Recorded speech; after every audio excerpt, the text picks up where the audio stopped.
तांबे के बर्तन में उबलता है दूध। महफिल के दौरान पेश करते हैं खास चाय।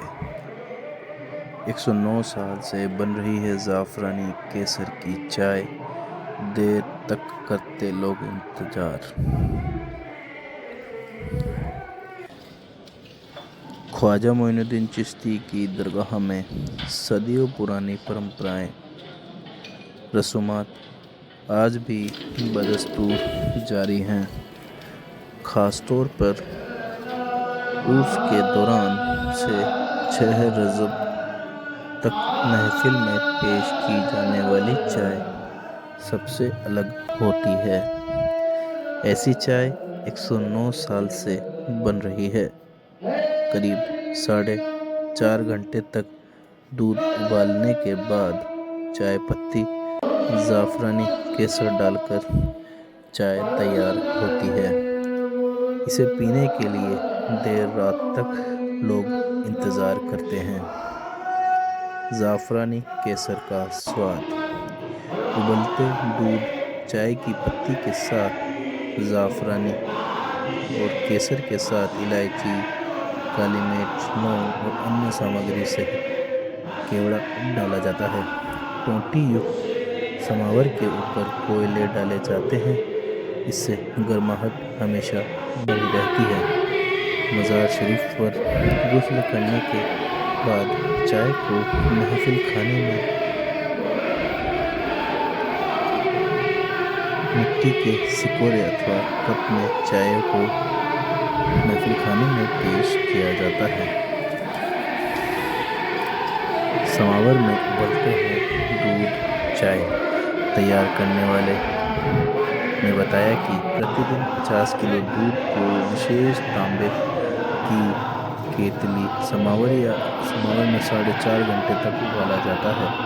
दूध को प्रतिदिन रात्रि 9 बजे बाद आंच पर चढ़ाया जाता है। इसे लगातार चम्मच व अन्य चीज़ों से हिलाया जाता है ताकि मलाई नहीं बने। खादी की थैली में डालते पत्ती।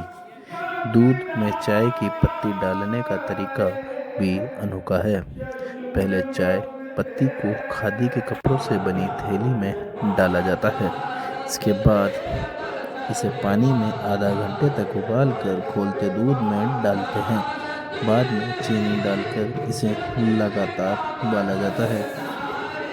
ब्रिटिश काल में अंग्रेजों के लिए इसी तरह की चाय होती थी। वर्ष 1916 से उसमें खास चाय की परंपरा शुरू हुई। नवाब खादिम हसन गुजरी शाह तृतीय की अगुवाई में चाय बनती थी। तब से यह परंपरा लगातार जारी है। ऐसी मान्यता है कि ऐसी औषधि युक्त चाय पीने से बीमारियां ठीक होती हैं। आपको बता दें कि ख्वाजा मोइनुद्दीन चिश्ती की दरगाह में महफिल के बाद दरगाह दीवान द्वारा मज़ार शरीफ पर गुस्ल दिया जाता है। गुस्ल से लौटने के बाद फिर से दरगाह दीवान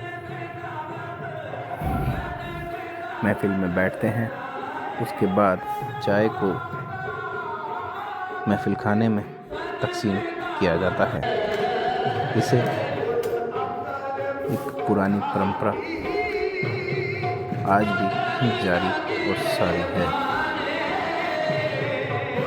शाही चाय वितरित की जाती है महफिल खाने में 6 शब को 6 दिन। 6 दिन। क्या विधि है, कब से बनना शुरू हुई है? ये 1903 से किबला नवाब खादिम साहब जो मोइन गुजर शाही खान का जाने पर उनकी जानिब से ही चाय बनी जाती और 1 रजब से और 29 तारीख से चांद 29 हो जाता है तो पहली महफिल 29 को होती है या 30 का हो तो पहली, तो 5 रजब तक ये 6 दिन बराबर चाय चलती है।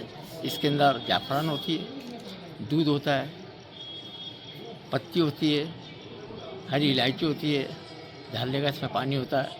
इसको जो कम से कम इस चाय को बनने में कम से कम 3 घंटे 4 घंटे लगते हैं और इसके पीने से कोई सी बीमारी हो, हुजूर गरीब नवाज के सदक़े तुफ़ैल में इसको पीने से वो बीमारी सब खत्म होती है और अल्लाह ताला जो चाय पी लेता है उनकी सबकी मुरादें पूरी होती हैं। आपका नाम?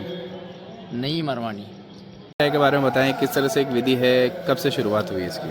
ये पुराने वक्त से नवाब ख्वाजा मसलन गुदड़ी शाह बाबा की तरफ से बनाई जाती है और इसका सिर्फ़ और सिर्फ ये ताल्लुक़ हुसैनी लंगर के तौर पे है। तो इसे उस अंदाज़ में बहुत मीठे तौर पे बनाया जाता है और इसमें ज़ाफ़रान डलती है और ये बाहर ममालिक से आती है और इसमें केवड़ा, दूध, पत्ती, शक्कर ये सब का इस्तेमाल किया जाता है। उससे बहुत अच्छी चाय बनती है और ये गरीबनाज का एक ख़ुसूस तबर्रुक है, ये लोगों को शिफा पहुँचाता है। कितने दिनों तक ये चाय बनती है? ये चांद रात से 5वीं शब तक बनती है और छठी के दिन ख़त्म हो जाता है। लगभग कितना टाइम लगता है चाय बनाने में? चाय बनने में 3 घंटे से 4 घंटे लग जाते हैं। जब दीवान साहब गुस्ल में से वापस आते हैं तो ये चाय तकसीम की जाती है। चलन कब से चला आ रहा है? ये 1903 से शुरुआत हुई इसकी और अभी तक वैसे ही चल रहा है। जिस वक्त दरगाह कमेटी नहीं थी, मुतवल्ली साहब का ज़माना था, उस वक्त से इसकी शुरुआत हुई। आपका नाम? मोहम्मद रेहान अरमान।